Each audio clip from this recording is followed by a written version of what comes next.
In the example we've shown here, we have three different DSL routers. The y-axis shows the round-trip time, or the latency, to a nearby server in milliseconds, and is again shown in a log scale. We started an upload at the time 30 seconds, shown on the plot. Now you can see that different modems experience a huge increase in latency when we start this upload. Some of them experience a latency of as much as 1 second, up from a typical latency of about 10 milliseconds.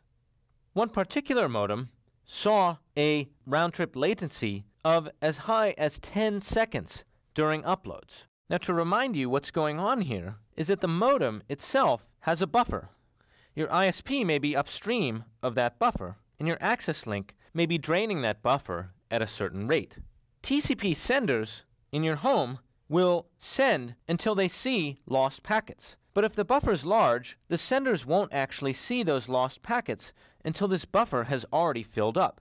The senders continue to send at increasingly faster rates until they see a loss.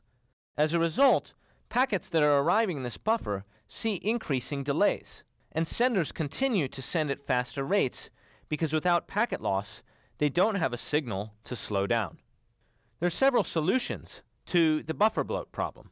One is obviously to use smaller buffers, but given that we have a lot of deployed infrastructure, simply reducing the buffer size in deployed routers, modems, switches, home Wi-Fi devices, and so forth is a tall order.